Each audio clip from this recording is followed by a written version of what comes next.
The real war. It's a struggle that I can understand.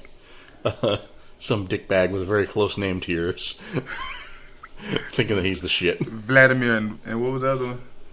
Vladimir and Volodymyr. Vladimir. You're turning your whistles. That's like DeLacy and Lace. You know. I would have to like end that dude with that Paul name. and Paulie. Paul. Paulie Short. Nailed it. Like Ryan and Rye. If only there were an actual name that people always confuse me with, and Brian. Brian and Ryan. Ryan and Brian. That was the whole gag. That I was Brian. Luis Brian. I'm Brian of Nazareth, and so is my wife. Are we rolling? Mm-hmm. Oh my God, we're rolling. Are we on the air? Well, let's keep rolling. What? I ain't got no song this week. I'm tired. Just follow me. Rolling. Rolling. Come on. I don't remember that song. Isn't that by my boy though? Fred Durst. Yeah, Freddie Durst. Freddie D, baby. I bet Freddie D ain't going to war. Freddie D's happy to have a job at this point. So, welcome to this one last podcast. Thank you for joining us today. We're going to get really political. We're going to talk about the Ukrainian conflict. We're going to give our well-informed, thought-out opinions on... No, I'm just kidding. We're going to bullshit about anime and stuff. But our hearts go out to the Ukrainian citizens, and we hope a swift resolution to this conflict, and that all parties involved may seek a beneficial arrangement with as little bloodshed as possible. That being said, to my left is P. Breezy. What up? To my right is D. Easy, the Peace Boy Slim. The Peace Boy Slim. The Peacemaker Slim. Peacemaker. What is the one thing you think can stop war? What is the one thing you think we can make peace? Killing everybody else. I am Ryan B. Online, not Brian B. Online. You think if everybody had no? If everybody was dead, there'd be no more war. Yeah. But y'all don't think there could be something to make everybody come together? No. Like How we are now? Like no. the Beatles song?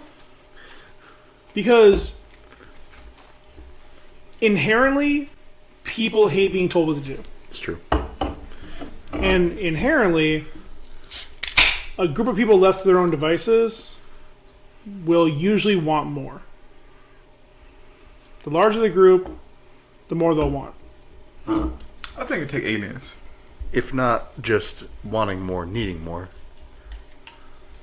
I think if aliens showed up, we'll forget about these petty squabbles. No, we wouldn't. No, we wouldn't fight the aliens. No, we wouldn't. But we'll come together though. No, we wouldn't. Until it's over. Yeah, I want the alien ship. And then there'll be reason enough for either the U.S. group or the Russian group to take over. Yeah. That's what it's turning into. Hey, yo, we fought the aliens the best. Y'all need to follow us. First off, there'd be plenty of people trying to be diplomatic with the aliens, and the people who want to fight the aliens would just be like, fuck them people. Well, I'm going off the logic of like most alien movies. Like the aliens come in here to like take over because they lost all their resources, so they want what's ours. So that's the logic I'm going after. Plus, I just seen that movie with the boy from Guardians of the Galaxy. What's the leader? Tomorrow War? Yeah, I just seen that movie. It was good, bro. I liked it. It was pretty good. I enjoyed it overall. I think we gave our thoughts on it before when it first came out. I got a few complaints about it, but honestly, it's big as issues. Just it's kind of forgettable. Like I already forgot most things I had problems with. I've never seen something like that where, like, you know, where I don't want to. Is it spoilers too late? It's spoiler free. Yeah. No, who cares? Nobody's gonna watch it. I got a deal of like going to the future. You being summoned into the future to fight a war. That was just like pretty cool. But anyway, I think that if we got rid of the news propaganda stations, But then again, there's more propaganda stations and shit that pop up. So, yeah, you're right. What is it? I say if aliens came and if we got rid of the propaganda news stations, then there'll be more peace. But then more propaganda will pop up. Yeah, like it depends on your definition of what propaganda is, anyways. Like propaganda. Like anything can be considered propaganda. Anything. I guess you would have to go to the definition of the word. Well, I know what it means, but like it's what you would consider it. Like, I don't know. An example of it would be like, if you were to say, "Oh, just what's going on right now? We're in favor of helping out the Ukraine in their fight against the Russians." Well, to most of us, it seems like, oh wow, that's a good thing. We're helping out the Ukraine. But anybody who's an ally with Russia is going to think that you're an enemy. So any kind of thing that you say to try to, bolster support, even some of these things like talking about the I was talking about it before we were rolling. Some of the stories that are coming out, like the people on the island who were get approached by the Russian warship, and they told the Russian warship to go fuck themselves. Like, that's propaganda, because it's a story about something. Did it really happen? I believe so. But did it really happen? But it's kind of a story about, these brave, steel-willed Ukrainians not taking any shit from the Russians. Oh man, I really like them. I want to cheer for them. That's propaganda. Yeah. And the weird thing about it is the only thing that also propaganda is also when a British person gets a good look at something. Aye, it's a propaganda over there. Let's get a propaganda of that. I got a joke. I thought it was pretty cool. This dude said there's no women in heaven. He went to the scripture and it read that when they seen the lamb, they was quiet for 30 minutes. Because women talk a lot. Yeah, I get it. It was pretty good. It was on TikTok, by the way. Nice. I wanted to lighten up the mood, get away from this whole Russian, talk. I mean, you keep pulling back into it. So, Women's History Month. Indeed.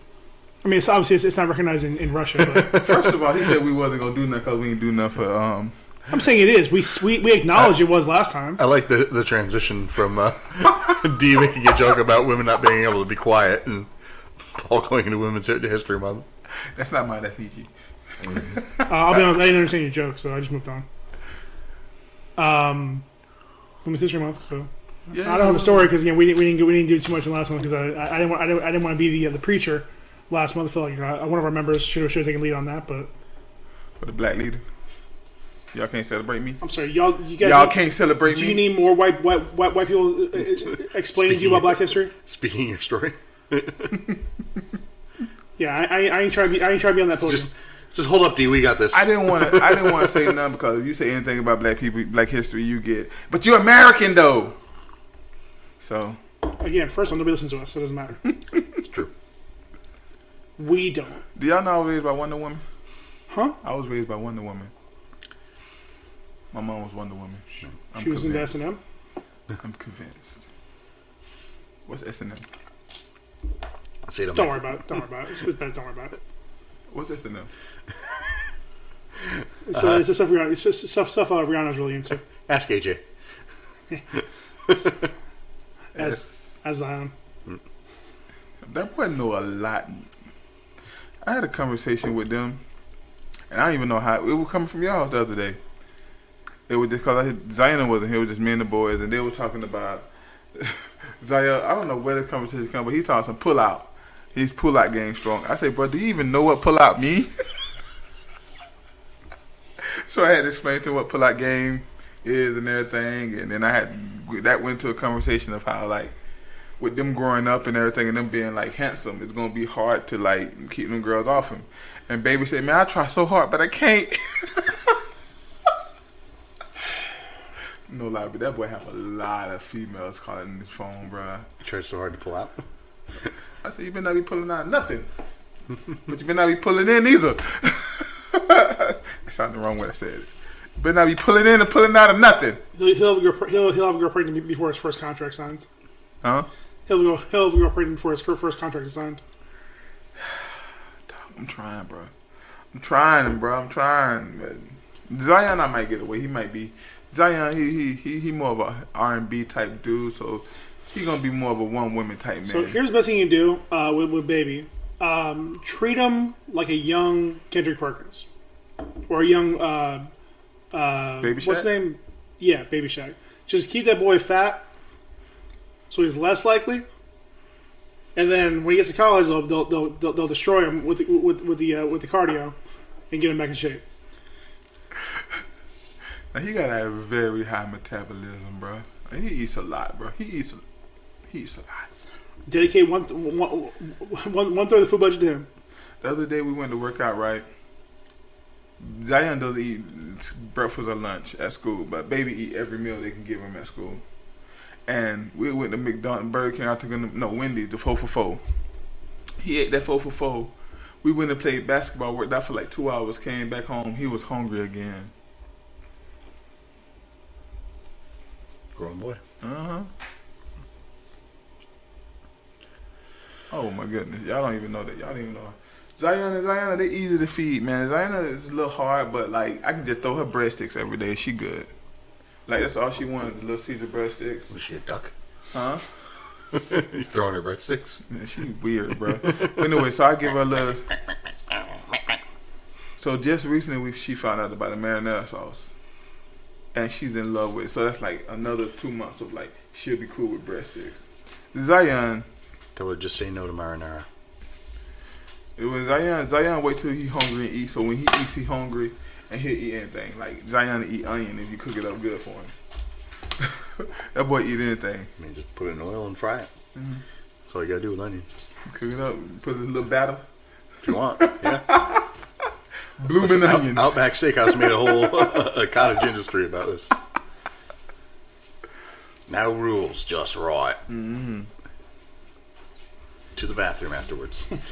But yeah, I've been having fun with them too. Today, I'm doing my workout, right? I got 15 minutes left. Now, I knew they was going to fight, but I kind of like, well, I had hope in them.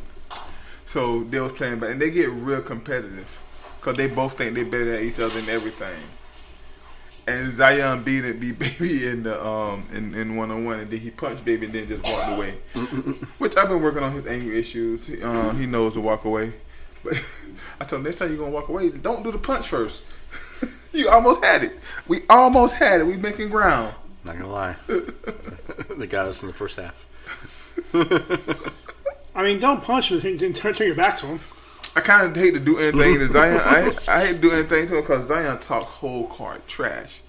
Zion bring up everything. Boy, you look at I'm gonna make you doodle on yourself. Remember when you doodle on yourself when you were 5? Like, he bring up everything when he talk trash, and like he can really like deplete you. Sometimes I'm like, bro, you deserve that, man. And then when they do, but they both talk trash and they take everything so personal. Oh my goodness. I tell y'all, when y'all fight, don't mess up my house. Take that outside. That's right. Go by the dumpster. They live style.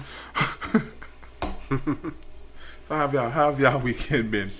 How y'all week been? Fine.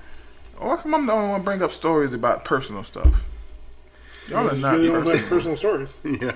I mean, Ryan's ain't exactly probably safe for work, but I had a bunch of sex on Saturday night. I probably shouldn't talk about it. So you've been enjoying Black History Month. listen, that transitions right into Women's History Month, so go for it. There you go. Hey, that boy got back to back Black History Month and Women's Month. Back to back. I can't really talk about it without getting graphic, so it's like... So I don't know. Yeah, we not that kind of podcast. Yeah, I don't know, put my girlfriend out like that anyways. Like, But you act like you gotta talk about the bad stuff. You can say, I took her shopping. We did this. We did that. Do y'all just do sex stuff? Y'all don't do nothing outside of sex? we do stuff, but it's just like not. We don't do a whole lot often because we both work kind of opposite schedules and not a lot of. Like two ships fucking in the night. You should take her to the M&M factory and then take her to the M&M factory. She doesn't like Eminem. Which one? Marshall Mathers. She doesn't like him because he always sounds too angry. She don't like Eminem? She don't like Eminem. Break it off. Yeah, bro, just keep hitting it, bro. I kept quiet. Just play. The tribunal has spoken. Well, take her to the chocolate factory, and then listen to the chocolate factory with her. Now that's gonna lead to sex again. I don't think we have a chocolate factory in Naples. We have a cheesecake factory. But they got chocolate. Oh, I thought you meant anal.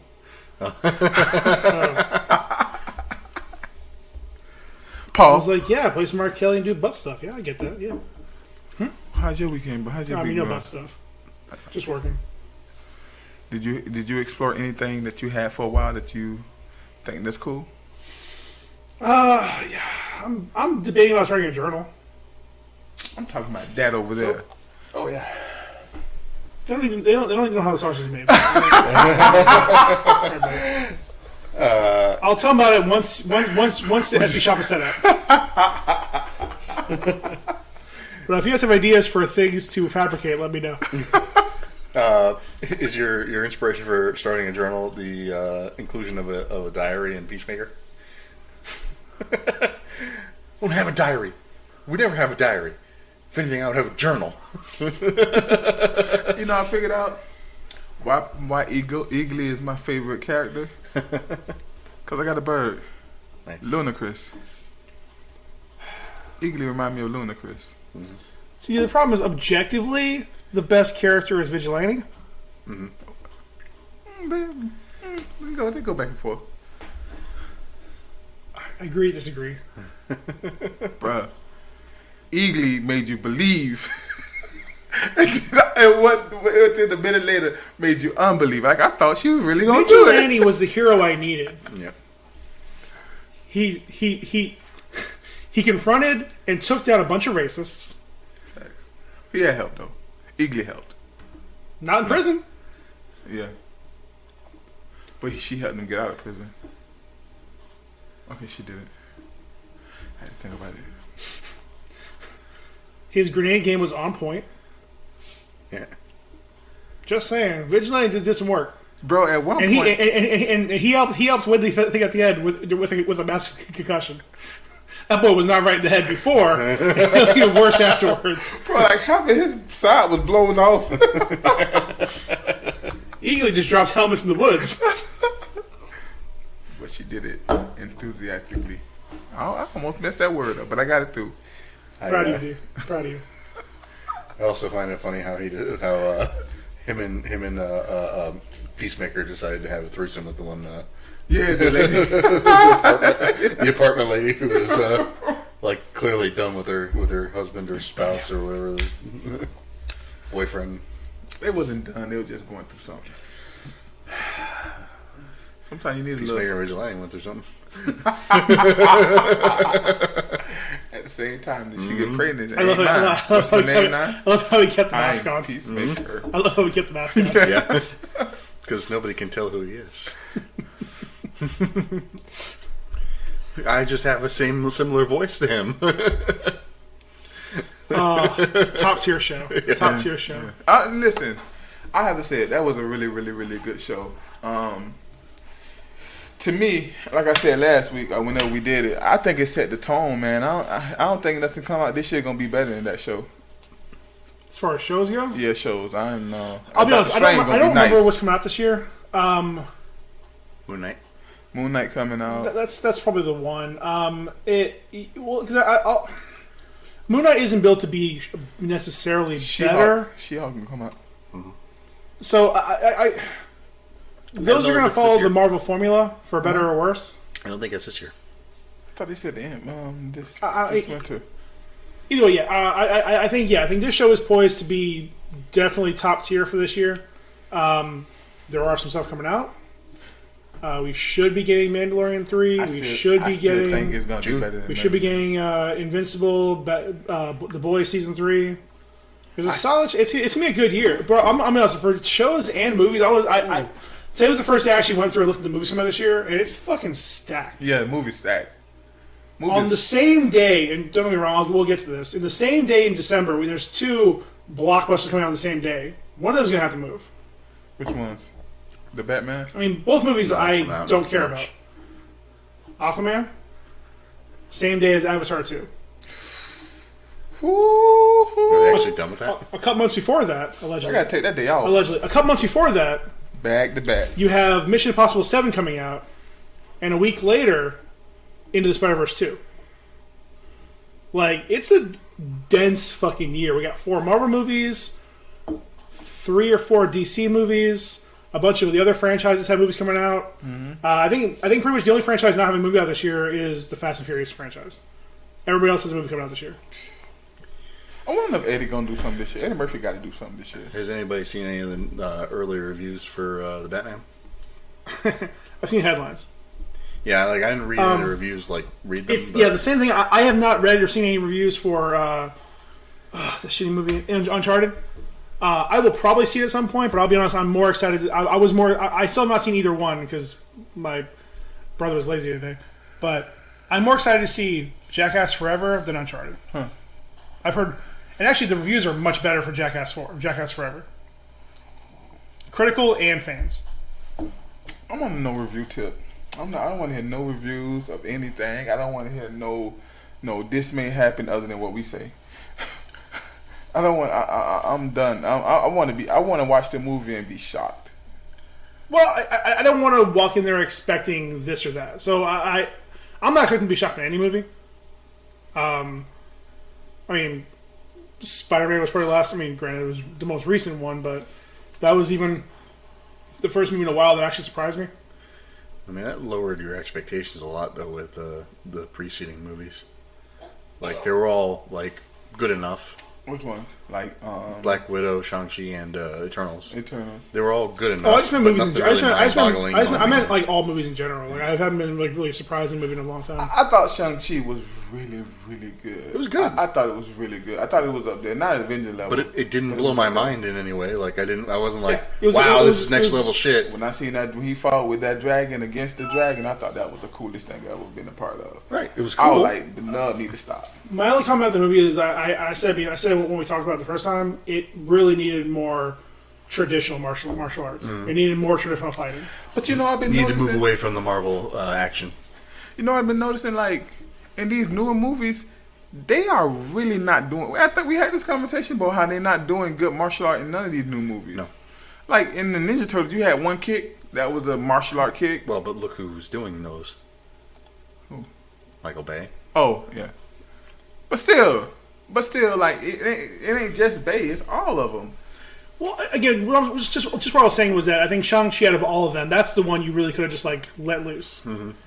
I think because you could have gone more traditional, utilized, your Hong Kong ties and the stunt coordinators and art and stuntmen from that, and really utilize it better. I mean, it was fine. Don't get me wrong. I really enjoyed the bus scene. I enjoyed the fight on the side of the building. Yep.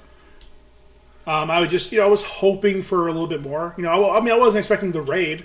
Yep.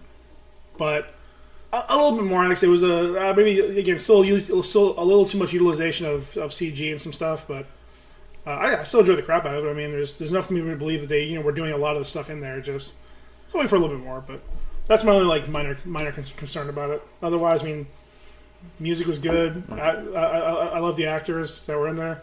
Yep. Good movie. Didn't say it wasn't a good movie, but no. I'll just say I overly enjoyed it. But of course, it's me, and I enjoy a lot of stuff overly. Yep. Speaking of pull-out game, Beyonce pregnant. I have no transition here. I guess Crunchyroll isn't pulling out with Funimation. Funimation was absorbed by Crunchyroll, so now they're bang. The big swinging dick. The war is over. They're the big swinging dick in the West for anime. Small pockets and for Netflix and Hulu and even the stuff from HBO Max is going now, so there's not much left there really anywhere. And they've added on 1,600 hours of anime, or that sounds low. Half a season of One Piece. Half an arc. Half an arc. Yeah. You know what sucks is 1/3 of the total One Piece episodes. how much they charging that a month. No idea. I'm about to buy it for Zion. I know it. I'm gonna have Kevin get it. Because that's my problem. Because things have been split. So like, I want to see One Piece and Bleach, and I want to see newer stuff, and I want to see some stuff sub, some stuff dub. But it's been split between the two, and I already pay for enough services. But If I get it for Zion, I get it. I hope this doesn't ruin everything.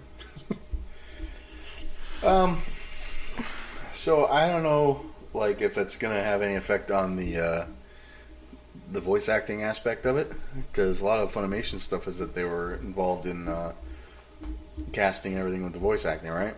I'm not worried about the voice actors. What I'm worried about is that now that there's only really one place to go, Yeah. will they stop licensing it to like Toonami? Yeah. Or Netflix or other services. So like, You'll will only you be able to have go- to get Funimation or Crunchyroll in order to watch it in the U.S.? Yeah.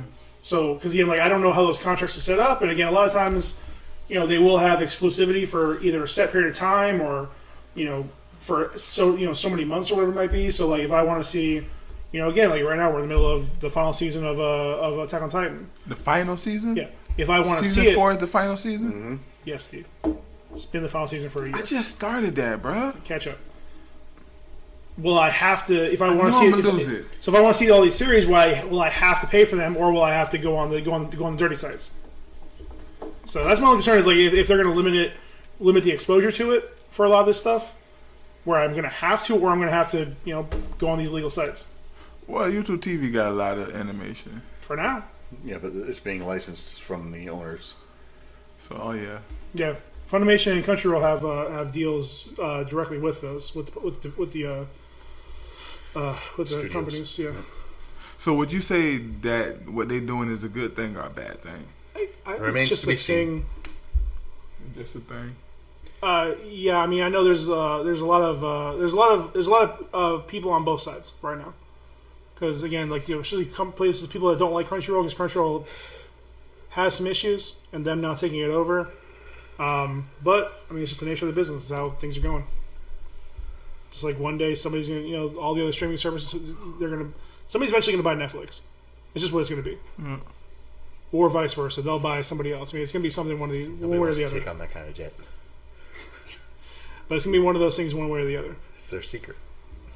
They're always in debt.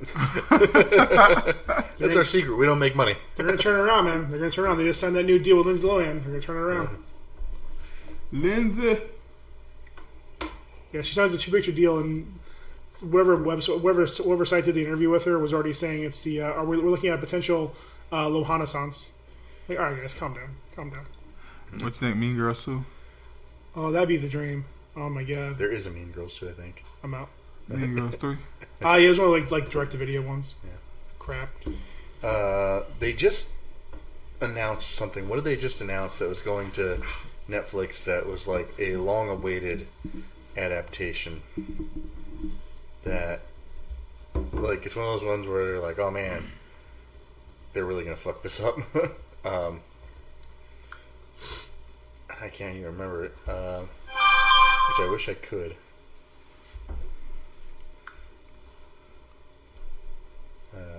Adaptation. No idea. I think what Netflix need to do is they need to start focusing on like some of the stuff they already put out and add like they have this show right here and they only do one season. BioShock is finally getting an adaptation through Netflix. That's gonna be bad. Yeah. So BioShock is a Is that you talking about from the game? yeah. Yeah, I know. You know about the game, alright, yeah. So like, what do you think about Netflix doing an adaptation of that? So this is what I like about Netflix doing that. I ain't gotta pay extra. Like I don't gotta go buy a ticket, right? For real, like for real. That's why like if Netflix does something bad, I don't care. It's still something. Like do something. They You say, know what I mean? they say it's gonna be a series or a movie. I think it's going to be a movie. Ugh. I think if it's gonna be a series, I think that might be cool. Yeah, it needs to be a series. Yeah.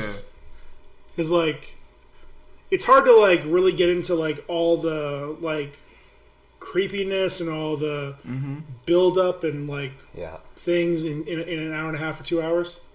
You really need that kind of like slow build, like really slow get into it, like even just like a simple like 6 episode, like 30 to 40 minute series.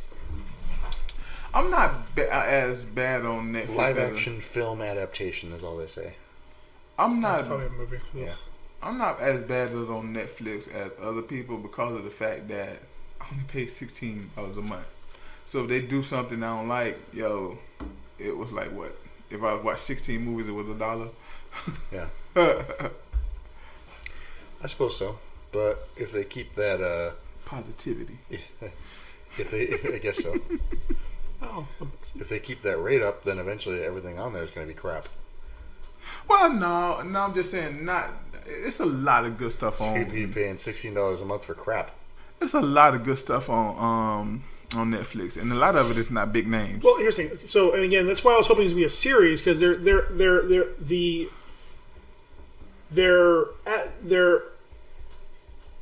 series numbers are pretty good. Like their The series, track record. yeah, their track record for series they're over 500.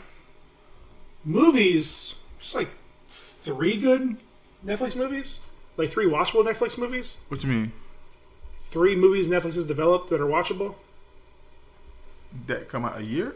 Total. I mean total since they started. That's a lot of movies on that. I love. Like what? Medea just put a new one out there on there. Was it from Netflix? Like, what you mean by Developed by Netflix? Netflix original, quote unquote. Not just movies that are on Netflix. So is if movies that Netflix buy made. it, that's not developed by them? No. Okay, I don't know then. That's what I'm talking about. So Do they even do movies? I thought they just buy a bunch of movies. Extraction. That was developed by them? Yeah. Part 2 coming out. Army of the Dead. The Snyderverse zombie universe. Oof. I enjoyed Army of Thieves. Army of the Dead. Oof. Again, I know we disagreed on that, but I had some problems with that movie. I enjoyed while there were some opportunities. Again, we disagree on this also. There were some. I felt it was boring. The Wu Assassin. The movie was pretty fun. Something about vengeance. I don't know. It just came out like last week, 2 weeks ago. That one was enjoyable. So the series was developed by them too? Yeah. That was a pretty good series. Again, we can disagree, but The only thing I don't like about it, they only did 1 season. my problem was it was boring. What's that? The Kung Fu was amazing. The Wu Assassin? The fighting was good. Fighting was pretty solid. The story was a hot good. mess, but Yes, it was. it was fine. I mean, yeah, I mean, it was. Believe me, I'm not mad that I saw it. It could have been better, could have been worse. I mean, I'm not gonna say that. So It's a Netflix movie though. Like, what do you expect? yeah, but they're like at this point they're one of the biggest studios in the country. Like they just are. Because they have the shot perk. movies, bro. Okay, well, again, it's slightly different because again, they're okay. So I guess to be technical, Netflix is more of a. They're more of like a financing company. So like smaller studios will come to them with movie pitches, and they'll be like, "Yeah, we'll help finance it. We'll pay X%. You pay the other part, and we'll distribute it on here." And some of them they work out a deal maybe to do limited runs in theaters. Just like kind of like what Amazon does, like Amazon Studios, quote unquote. Like they don't like. While I'm sure they have some facilities built, most of it's being done in other places by other studios. Amazon is the king of the hood movies. Oh, Amazon they do a real good job buying the hood movies, bro. They do real good with the hood movies. So, here's the problem. So, about a few months ago, somebody had got into my account and stole my Amazon account. So I had to like switch my email and all that all over again. So like now my account is like brand new, and all my save lists and all my watch later, finish watching, it's gone. And I was starting a lot of stuff that I never knew the name of. I was like, oh, it just so I'm like incomplete right now on a lot of stuff. But I be finding like a lot, especially the science fiction movies that they have on Netflix that are like, I guess you would see the one they buy or whatever. They be outstanding. Amazon goes for pure number game because they do that hybrid free and rental options. So they pretty much have everything on there. Channel subscription bullshit. Yeah, well, I mean, even just straight up movies, like, cause like, before, like, I've been through a bit of a Seagal binge. So like, they have like most of his movies on there, but like, more than half of them are you have to pay for it. I'm not giving him money. That's just straight up. And I'm dying to see that movie with him and Mike Tyson, but I ain't paying for it. I ain't paying $7 for it. Yeah, I'll go to Redbox. I be seeing a lot of like fight scenes that be on like the Facebook, like the little fight seconds of the fight. But I'm not. Nah. So speaking of things that none of us are well, that we're probably cautious about. Brad Pitt has a production company. It's called Plan B. Bradley. Great name. He signed a deal with Warner Brothers to be part of the early production of Beetlejuice 2. This has obviously been in limbo. This has been in like production hell since the first one came out. That is literally the only information about it. There's no scripts. Nobody behind the camera, on camera attached to it. Nobody knows if Keaton would come back, if Winona Ryder would come back, if they would want Alec Baldwin back, if they want anybody else back. No guns on the set. So there's no information at all. So I just asked this question. Do you guys want a Beetlejuice 2? I don't.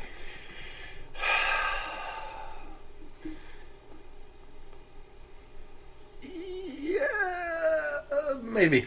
There is a version of Beetlejuice 2 that I think would be interesting. Almost the same vibe as like a Bubba Hotep. Where it's just like this older, like washed up Beetlejuice dealing with like the newfangled ghosts and stuff. I don't know. Like something like that could be funny. Just Beetlejuice dealing with not being like relevant. Well, and even there, I think it is built in because the way the last one ended. Beetlejuice meets Birdman. Well, and even like the way it's built in, they could do that with bring Keaton back because his head was shrunk and he could go through a bunch of shit during that, and then he ends up looking a lot worse than he was when he started. Mm-hmm. Or again, enough makeup and CG, whatever they want to do that. But the alternative would be they also could just make a new Beetlejuice. Yeah. Like literally just like. What's Robin Thicke doing these days? Who? Robin Thicke.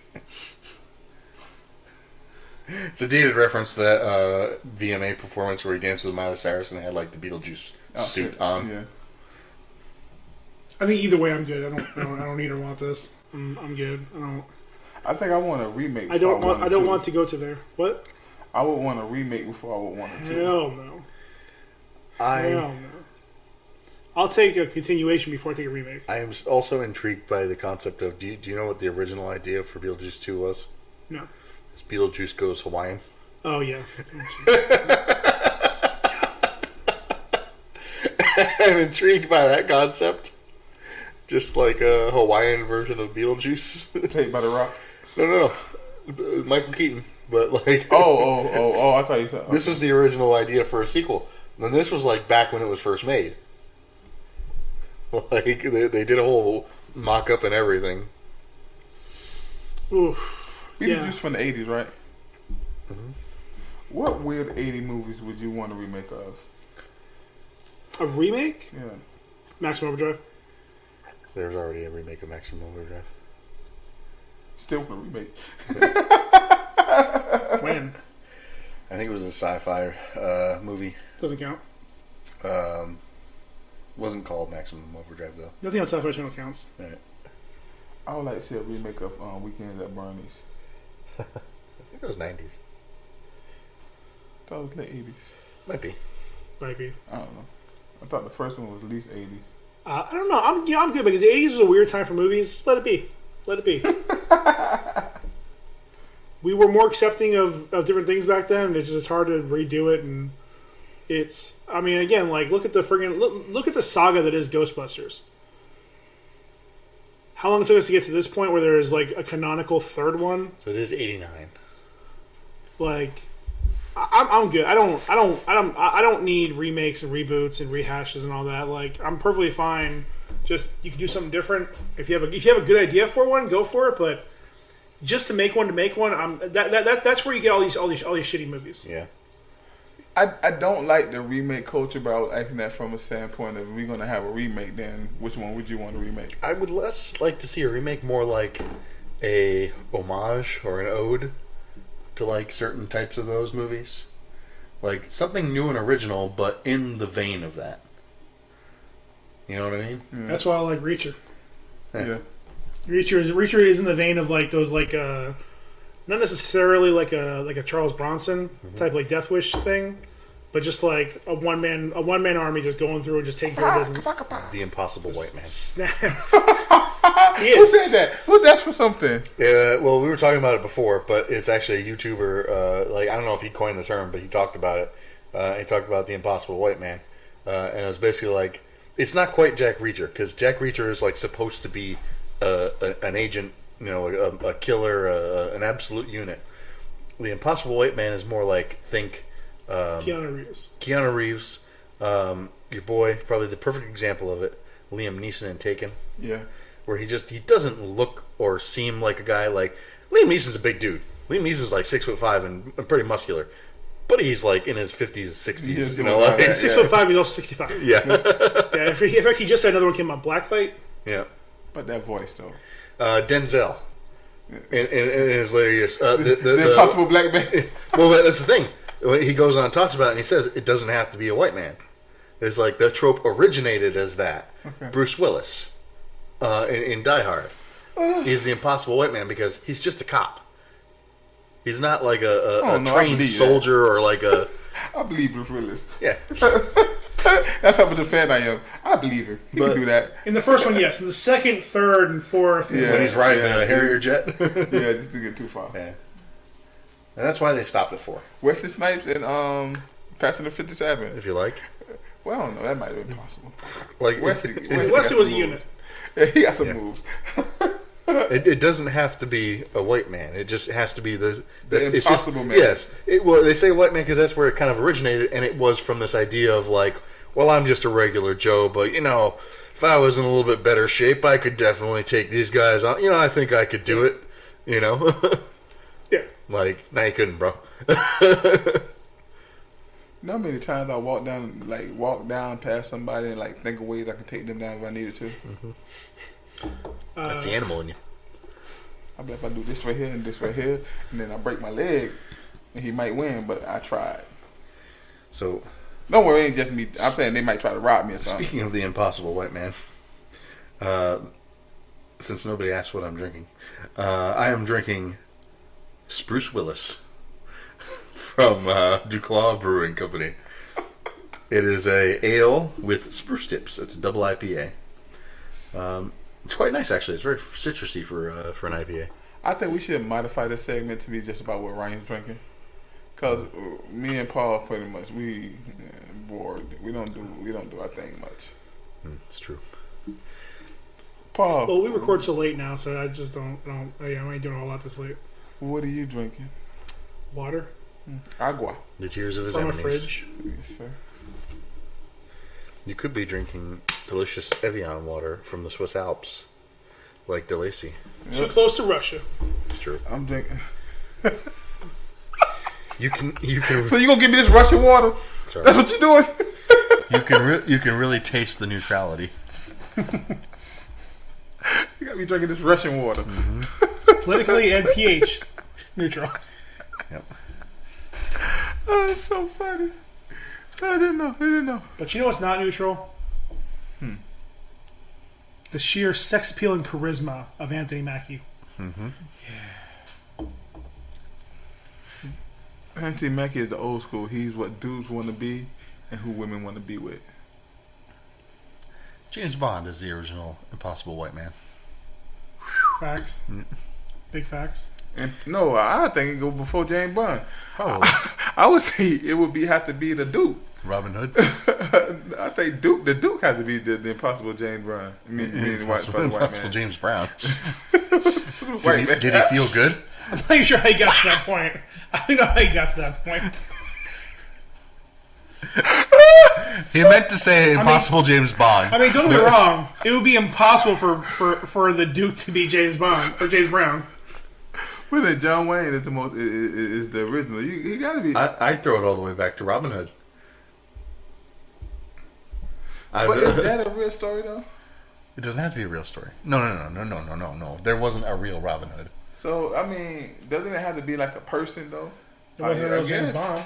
I guess you're right. I'm talking about like more like a person that played. Well, many people don't played him. Yep. You're right. So yeah. Actually, D, you might find this offensive. No, it ain't Jesus. It ain't Jesus. Nope. We ain't rocking with that one now. Listen, he had hair of wool. He had very humble origins. He wasn't a trained soldier, but he was divinely protected. Who else got hair of wool? Certain people. Just saying. Again, they don't have to actually be white. It's just the idea of this person who is so good, even though they're just average. Lord, strike him right now. It's more of the everyman who can do everything. Well, I bring up Anthony Mackie because he signed on to be on a new series on Peacock. I know Dee's a big fan of Peacock. I am, but I'm starting to go another way. I'm not liking that Fresh Prince series, bro. That didn't seem like a good idea. I'm not liking it, bro. But go ahead. It's a funny YouTube video. Go ahead. We'll talk about it later. He signed on to star in an adaptation of Twisted Metal, which I never seen. Is You've that the seen one cars with smash each other and shoot bullets? No. It's a vidya game. Anyways, all right. The showrunner is going to be Michael Jonathan Smith, one of the co-EPs from Cobra Kai. The synopsis for the show, I'm going to take it directly from their statement. The half-hour action comedy stars Mackie as John Doe, a smart-ass milkman who talks as fast as he drives, with no memory of his past. John gets a once-in-a-lifetime opportunity to make his wish of finding community come true, but only if he can survive an onslaught of savage vehicular combat. With the help of a trigger-happy car thief, he'll face savage marauders driving vehicles of destruction and other dangers of the open road, including a deranged clown who drives an all-too-familiar ice cream truck. That sounds like a skit, right? That sounds like a skit. Yeah. I'm calling it right now. The real community was the friends he killed along the way. 6 seasons in a movie. Now, this isn't enough to make me want to get Peacock, but I'm intrigued. Mm-hmm. Yeah. First, you had my curiosity. I mean, you got Anthony Mackie, who's an absolute unit, and one of the executive producers from Cobra Kai. I mean, again, I don't know what his involvement in the show was. EP doesn't really mean much. Yeah. Just put his name on it. Yeah. Again, it's the same problem we have here that we had with Mortal Kombat last year, where they're making up a new character for this. I don't mind new characters as long as they're good. Well, it doesn't matter because, again, while there is an underlying story for Twisted Metal, it doesn't actually matter. Yeah. And I would say that for Mortal Kombat, like, part of the fun of Mortal Kombat is, like, the interactions of the characters. Yeah. Part of the fun of Twisted Metal is just there being all these different characters. It's a series where I'd say two of the most recognizable characters. One is a murderous clown in an ice cream truck, and the other one is a man who had his arms and legs surgically attached to two giant wheels. Axel, a black man. So he's not gonna play Axel? Nope. No, he's playing John Doe. He should have played Axel. A smart-ass milkman, because that's the thing. He should have played Axel. Is he gonna drive? Why? Because he's black. He's the only black here. What? Is he gonna drive a milk truck? I don't know. That's all the information we have so far.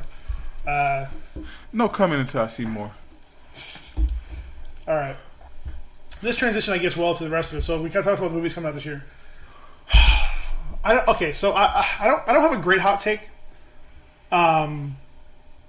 But here I think this is a hot take that's not really a hot take, and I have a backup hot take that I want to say afterwards. That's not really much of a hot take. I think Doctor Strange, the Multiverse of Madness, or is it Doctor Strange and the Multiverse of Madness? Doctor Strange, Multiverse of Madness. Will be the highest grossing film of this year. But that's not a hot take. This year, we have Mission Impossible 7, Flash, The Batman, Avatar, Into the Spider-Verse 2, Jurassic World Dominion, Aquaman, Wakanda Forever, another Thor: Love and Thunder. So there are a lot of movies this year. But he's only competing with 2. He's competing with all of them. No. For all total sales? For the highest grossing, he's only competing with 2. That is Spider-Man Into the Spider-Verse and Thor: Love and Thunder. The other 2, so you're not giving any love to Wakanda. No. Too much going on behind the scenes there, I think. Yeah, nah. It's a big split over should they recast God, dog. God, what's wrong with my mouth today? Shikari Richardson? I mean, like, it really sucks that they kicked her out for smoking weed, but, like... Them Russians not but here's the thing. Yeah, the Russian fucking chick got to stay, even though she... What the fuck is that? Okay, so again, I want you to remember 2 things. 1, Black Panther came out of nowhere. Made $2 billion out of nowhere. Like, people expect to do well. Nobody expected to do that well. Well, the climate was different, though. That was the first, like, big-time black superhero. Yeah. Blade. Yeah, it's been years, though. That has been years. Laughs in steel. That's been years. I'm talking about, like, in this climate, right? That movie was a shocker. In the world of many billion-dollar industries. Anyways, what I'm saying is... Because you have also, I'm looking at this, you got the Marvel thing behind them. Right, of course. People can always be attracted to Marvel. That's probably the biggest brand in movie right now. Absolutely. Right. I think... And Star Wars is doing a great job of trying to keep it that way. I am not... Or is it Marvel? I am not... I'm not... They're all under the House of Mouse. I'm not expecting this movie to hit $2 billion. But I would not be surprised either way if this movie either like only did like $500 million or if it hit $1 billion. There's a solid chance because people will show up opening weekend just to see what happens.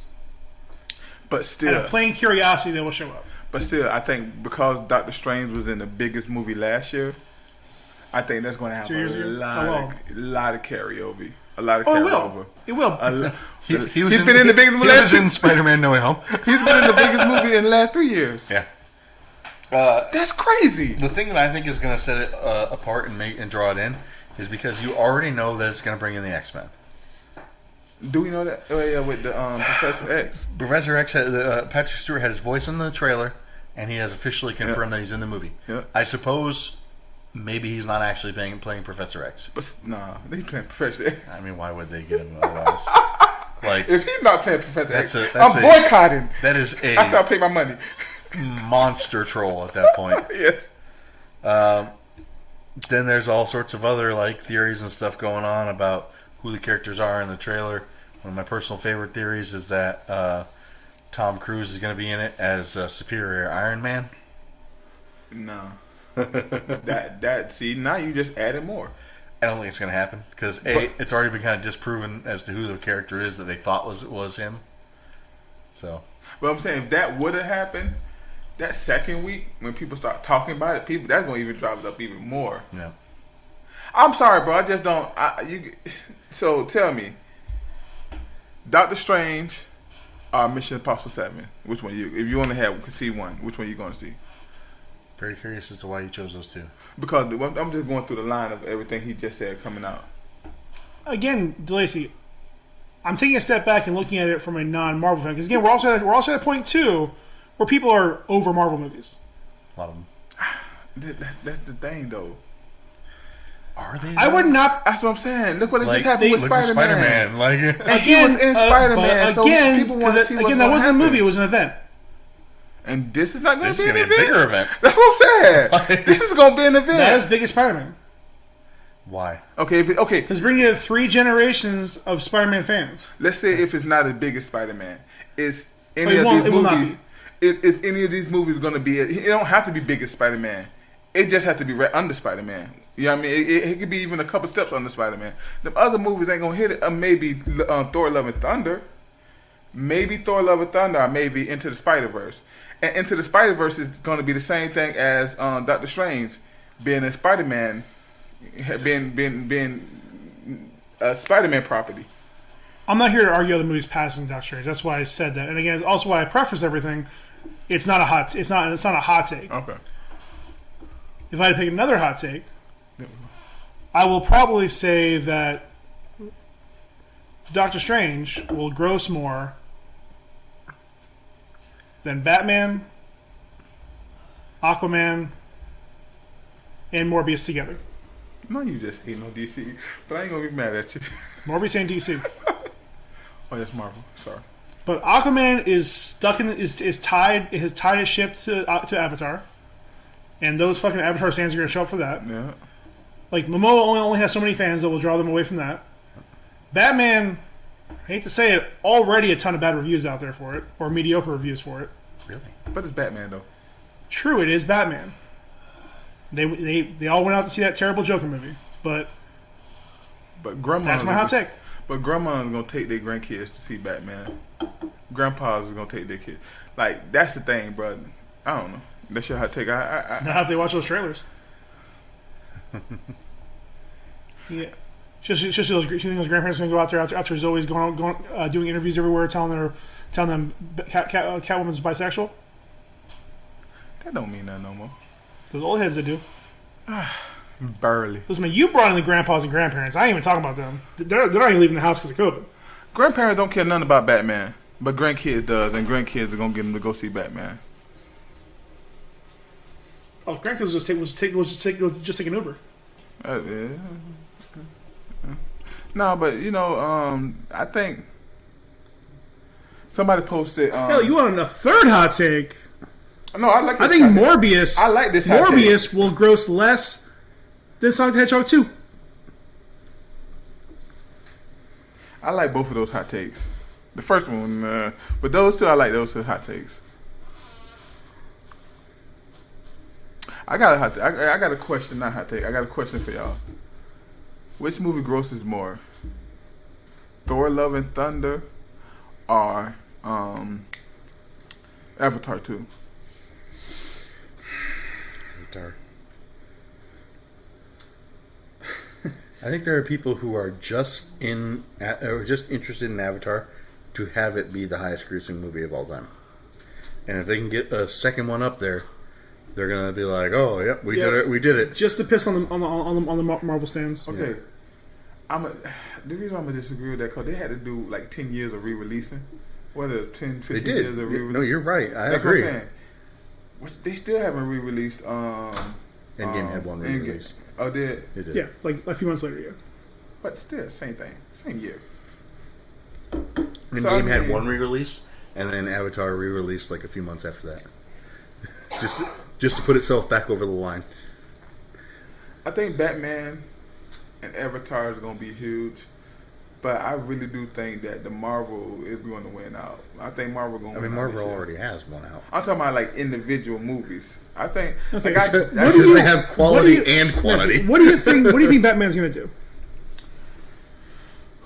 Just put a number on it, or a range. Put a range on it if you like. If you don't want to get married to a number. If you like it, then you should have put a range on it. I'm gonna say between 5 and 6 billion. That's 500, it. 600 billion. That's it. Million. That's 500, it. 600 million. The projection right now is like $1 billion. Really? Yep. Yes, The Joker did $1 billion. made over $1 billion. They're expecting $1 billion out of this movie. As much as they're marketing it, they're expecting $1 billion. Billion? Easily. Yeah, The Joker did $1 billion. yeah, The movie about the main character is going to do more. yeah. What's the expectation for part 2 of what you call it? What do you call Sonic? No, Black Panther? the alien people. Avatar? Avatar. I would say easily $2 billion. Probably, yeah. They're hoping for 2. So then, yeah, no, Avatar 2 winning. They're gonna beat everything this year. I was thinking like the only $1 billion movie was gonna be Doctor Strange, and then I thought that Thor was gonna get like closer to maybe like 800. Oh, if you want million. another hot take, this one I'll hold in the chamber. I think No Way Home will be the last multi-billion-dollar movie for a couple years. Really? Yep. I think Avatar 2 gonna get there. Avatar 2 gonna get I there. don't think it will. I think Avatar will have a strong opening week or 2 weeks, and reality will set in and be like, "Oh, this wasn't actually that good," because it's not. You think more people see Avatar the way you see it, or do you think they see it where it was good to them? I think there are more people like me than there are like Anthony. Well, I don't want to put Anthony, because Anthony is like over. Like Anthony is on the other side. I'm talking about the middle. He's the one who will see it multiple times. I will see it out of curiosity. He will see it multiple times. So this is where I just think, can you get the grandparents and can you get the whole family going? That's where the money is when you not. I mean, there's money in the person. Again, my confusion is you keep bringing in grandparents because I don't think that happens anymore. I mean, family. Well, I think they still do. No, statistically it happens, yes, but not on the regular. The regular is maybe both parents, but probably just one parent and the kids, because somebody's working. Every family is two income house. Very seldom are they both getting off. Yep. Giggity. If they're young kids, maybe just because they need somebody to watch both the kids, but I think these older people they do love certain things about our culture, and I think Marvel and movies like that are one. I think you'll have a lot of people What our do age. you mean our culture? I think you'll have a lot of people our age who really liked Avatar, dragging their kids to see it, and their kids are not going to like it, and they will not rewatch it. I hate to say it, but your mom would be a grandma. Okay. And she, I'm sorry. But if you had kids or Christine had kids, she would go with them to see it. Remember, she wanted to go see Spider-Man. Right, because I ain't going to see it.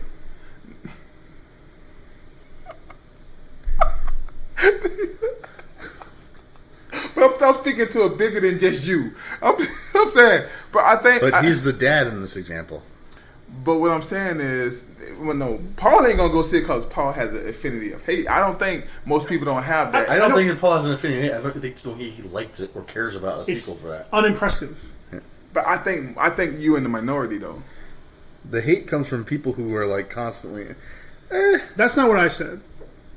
I said I am indifferent to it. I don't understand why it made $3 billion because it's okay. The reason why I made that much money is because this is a new world and most It people haven't made seen that before. much because it was the best movie at that time, probably still, to utilize 3D filming. Yeah. It looked impressive because people watched it and they forgot how boring it was because they were so attracted to the fucking alien butterfly in front of their face. And And they forgot how fucking boring that movie was. In fact, they were watching these aliens have hair sex. these are gonna be the same people hair sex. That's what they did have hair They sex. did have hair sex. And like, how did he feel something? That's crazy. That is so crazy. Anyways. Well, but then they had to have hair to get to the animals, and that's not hair. Avatar is a high. It's a genital. It's a like. It's just whatever It needs to became be. one. Yeah. But I think more people is going to be on the trail of, okay, that's going to be interesting. I want to see it, and they're going to be like, not a lot of people go. I think you in the minority of the seeing the way you see it. I think the majority of people really thought that was a good experience. Okay. I really do. So I think that's where they're going to get their $2 billion. Again, to clarify, what I said between me, like say me and the Anthony scenario, people like me who will probably see it just to see what it's all about, or people versus people like Anthony who will see it multiple times. Anthony will drag his entire family out there to see it. Like if I had kids and they were dying to see it, sure, I'm not gonna like, hey, do you guys want to see Avatar? Hell no. Because again, if you go to see it, if you see Avatar, you have to watch it in 3D. Because if you watch it in 2D, you're gonna realize how boring it is. I will put money on it right now. I think kids don't see it that way, though. I think kids see this as... So you think kids, after seeing No Way Home, Multiverse of Madness, Thor: Love and Thunder are gonna be like, yeah, tall Smurfs fucking. For the hype of it, yeah.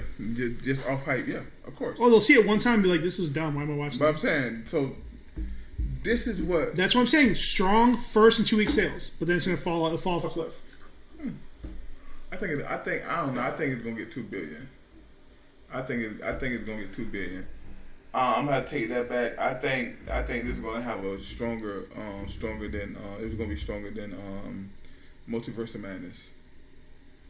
Okay. And I think Multiverse of Madness is gonna be strong. Okay. I think Thor: Love and Thunder. So you're fighting two of my hot takes today. Okay. I do. I stand by it. I think this will be the last multi-billion-dollar movie until at least 2023, 2024. This is gonna become a good conversation. What do you think? Okay, if none of these movies gonna be a $2 billion movie, what's gonna be the next one? I don't know. Is it gonna be Spider-Man 4 in like 5 years? No. Avengers in in 5 years? The next Avengers movie, maybe. If they ever do a proper like big DC movie with all a bunch of characters together, like a proper Justice League movie.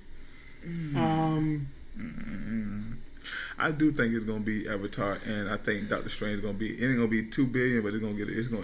I think Doctor Strange will probably do like 1.5. Yeah, that's what I'm thinking right there. I think Avatar will probably hit $1 billion in the first week and a half.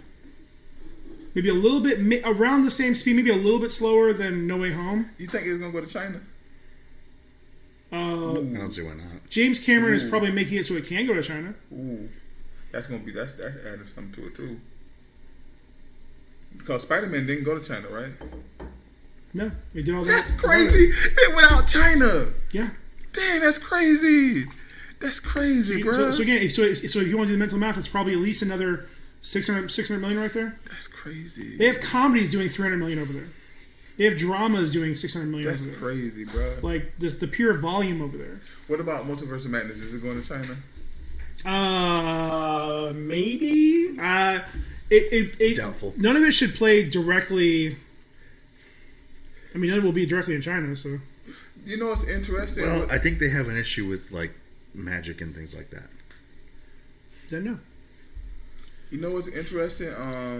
The Spider-Verse 2.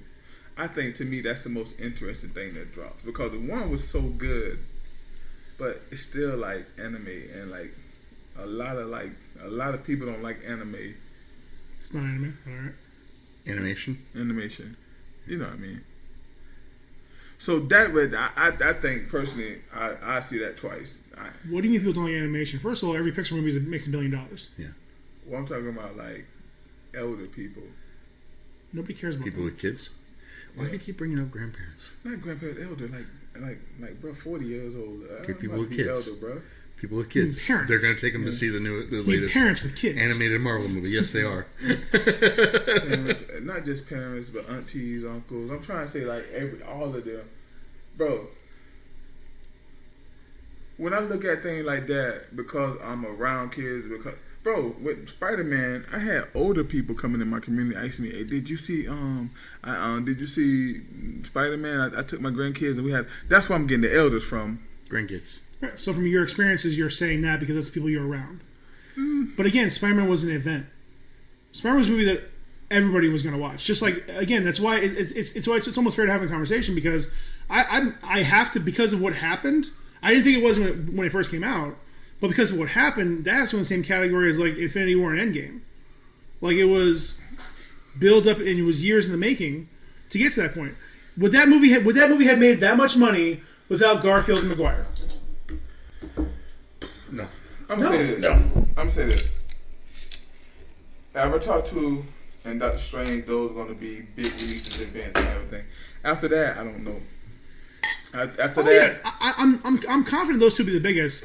But I feel that there will be a sharp decline after the first 2 weeks for Avatar, and people will realize it's fine. Because there's no way for them to have another revolutionary advancement in 3D technology. But what happened if it's a good like the same technology but really good story this time? And that'd be a great change. I don't know. I just think those two right there are my lock to hit $2 billion. But I think what you call it be more around like that 1.5 and under, and I think Avatar be around $2 billion. Thor: Love and Thunder, I think that'd get around 800.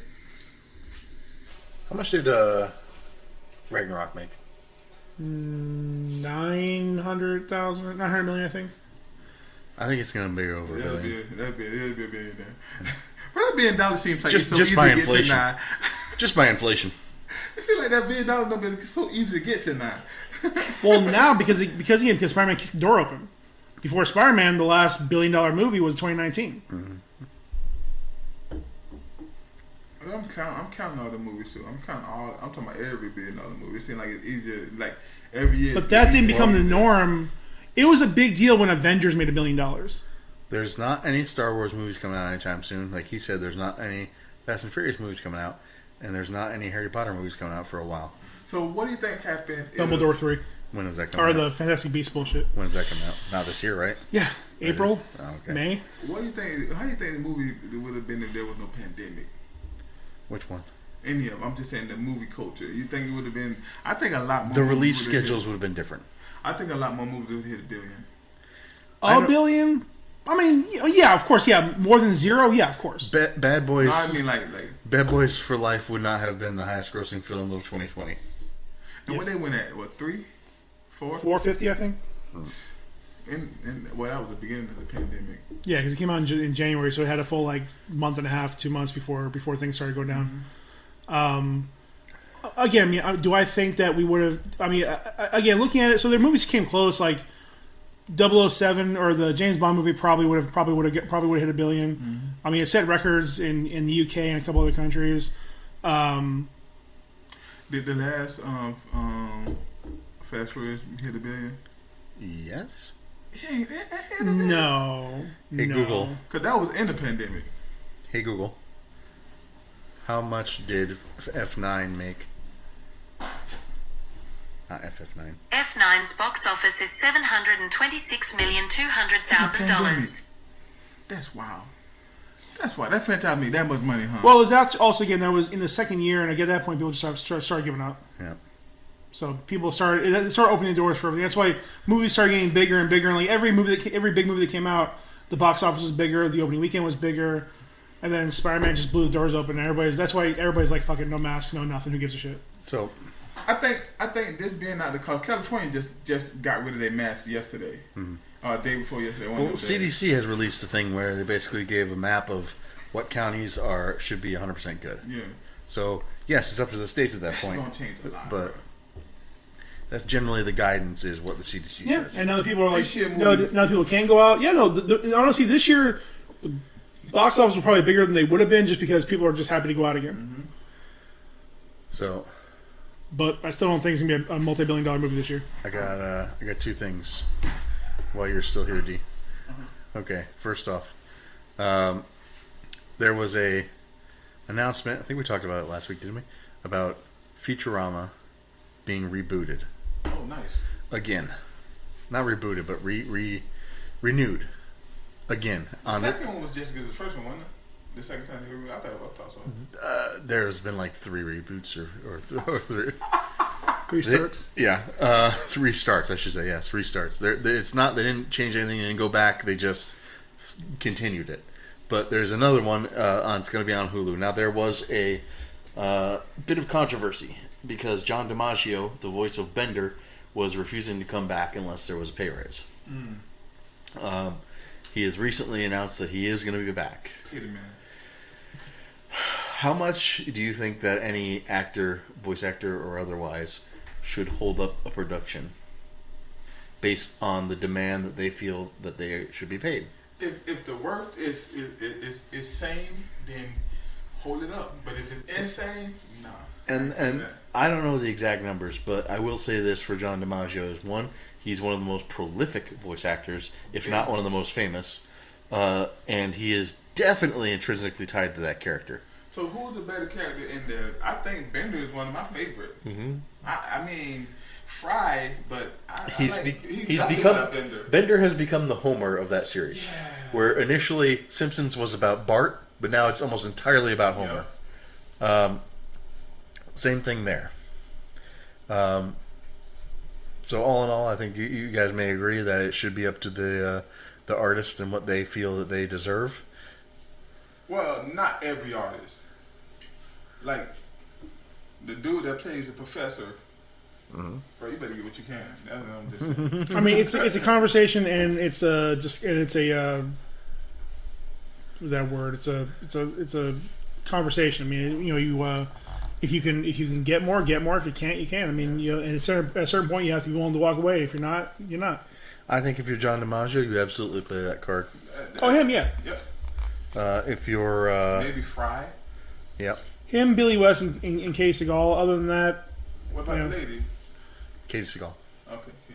Talking about Leela? Yeah. I mean, absolutely. Everybody else is replaceable, really. Now I'm hoping that they possibly used. Would you watch it if there was a different voice for Fry?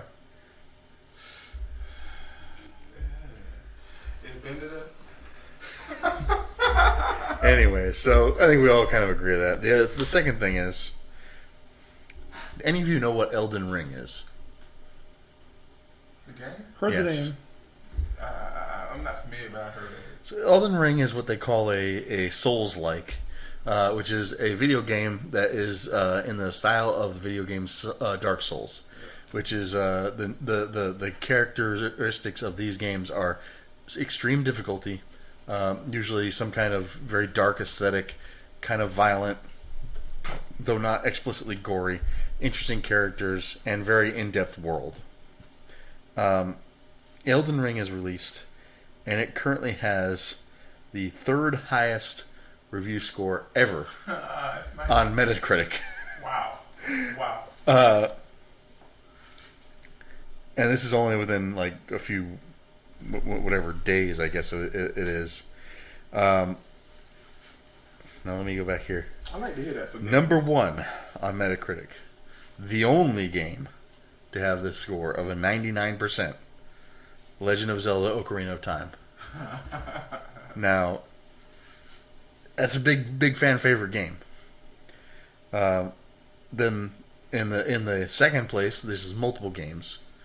Grand Theft Auto 5, Soul Calibur, and Tony Hawk's Pro Skater 2 all have a 98% of Metacritic. And again, the Metacritic is an aggregator, so it's overall reviews.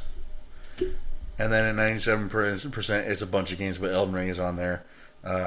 It's in the company of Red Dead Redemption 2.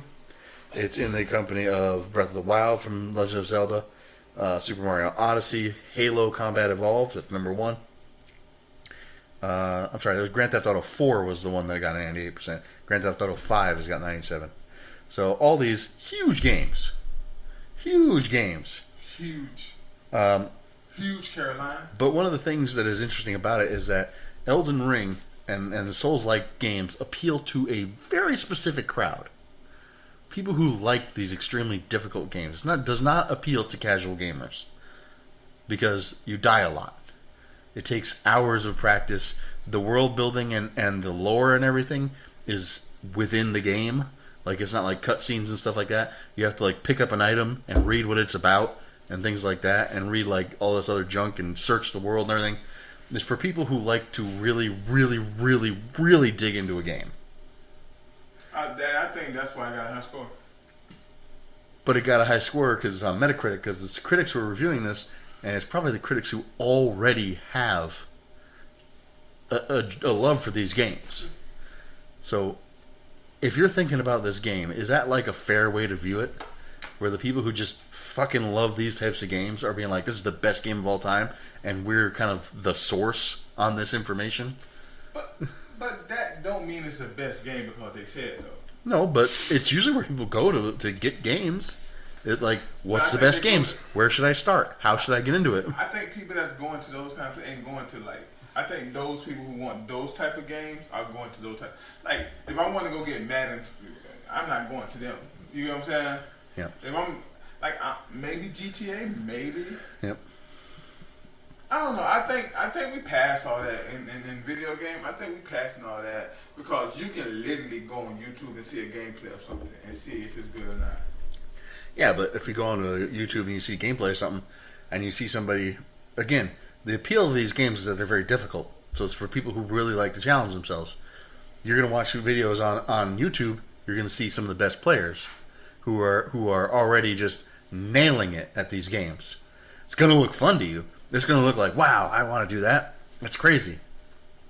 Well, for me, I don't know. Maybe I'm different, but when I want to buy a video game or a movie or something like that, I go on YouTube and look at people who play it, or you need to look at people who played it and try and tell you about the game. You get what I'm saying? Mm-hmm. So you're saying you don't look into like professional reviewers, you look into amateur. I think most people use that to. I think most people just use like Metacritic to brag about the games they have. Yeah, I use it because again, it's a game. So you think it doesn't have any bearing? I didn't say that. Okay. I think there are 100 different ways people buy games and choose to buy games, and that's one factor some people use. Like I'm sure there are some people who are like, I don't have no idea what in the world game I should buy. I think most people who are going to Metacritic are hardcore into games. They see Elden Ring has 97%. Wow, this must be one of the best games ever. I should start there. Yeah, I'm sure those people exist. Yeah. I don't think it's a huge percentage of gamers. I think now more people are probably swayed by what's trending. Like, I'm going to try this because everybody else is playing it. Yeah. Or they'll see like, oh, hey, it's like this game, or hey, it's super hard, or they'll buy it, suck at it, and either return it or not play it again. Yeah. So, I'm sure it's used, but I think probably more often than not, especially with a game like that, it's probably used just to like show off to their friends. Like, yeah, I'm playing one of the top games of all time. Yeah.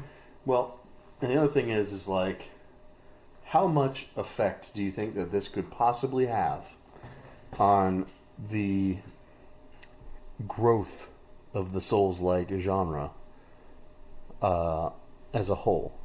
Because you look at some of the games that are on there, and they're not, like, some of them are very casual, some of them are not so much. I would argue that Halo Combat Evolved is not necessarily a casual game. Like, I think most people can pick it up and run around and shoot some aliens with it, but they're not going to have a best game of all time experience like that. The people who have the best game of all time experience with Halo Combat Evolved are the people who are playing the multiplayer and doing all this other stuff and playing the single player and really digging into it. But that has led to all the other Halos being massive successes. Do you think that this could make the Souls-like genre a like blockbuster type of game? Like, they already make money, play but a factor, but I don't think so. Not in the sense of like putting it in the same tier as like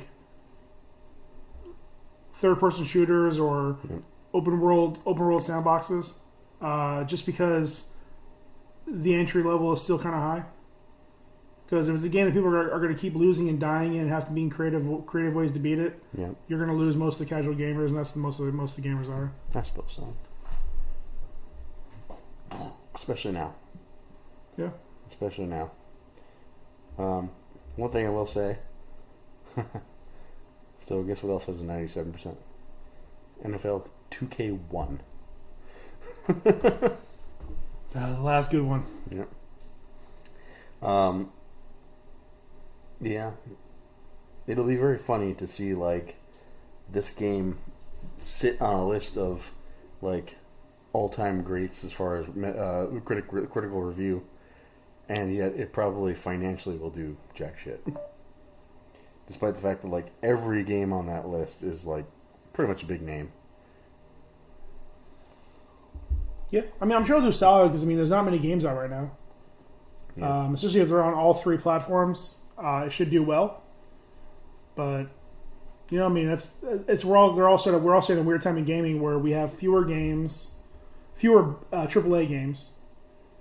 The money and time is being spent more on casual and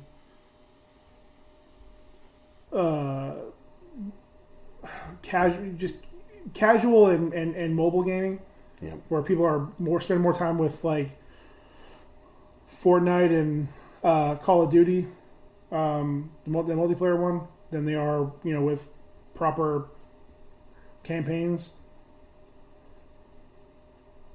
So I mean, helps. Doesn't hurt to have a great score. A lot of people hard look at it and be like, oh, yeah, it's too hard. I'm good. Because most of them will still just want to be like either a game they play with their friends or a game they can go in and actually beat. So I think I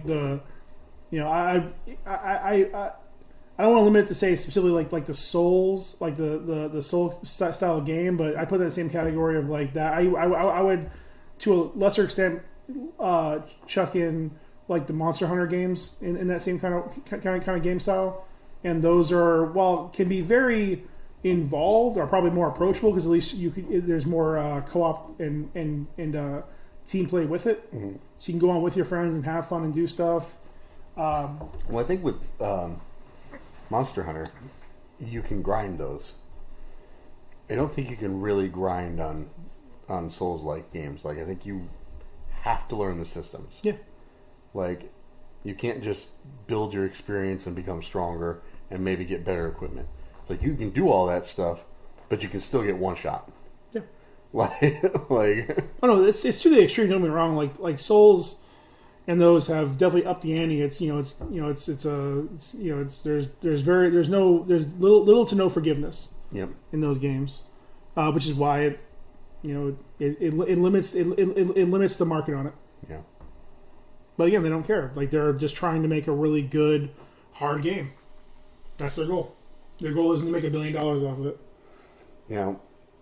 I forget who said this, but there was a fairly famous, like, I don't know if it was Hollywood type, but, movie creative type.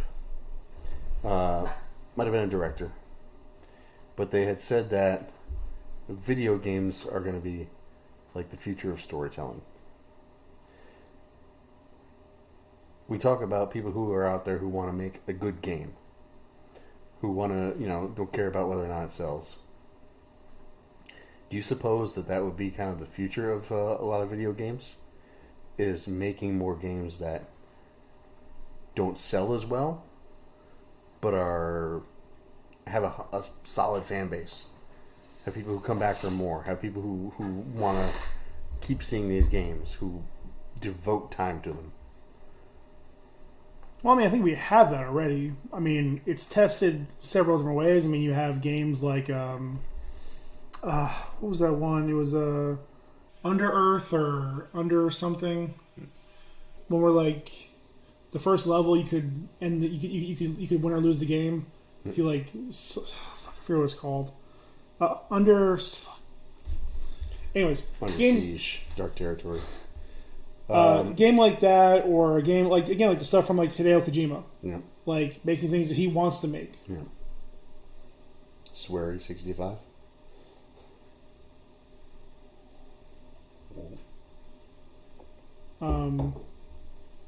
So I mean, we have people already making games. They just feel like it's things they want to make and things they want to do.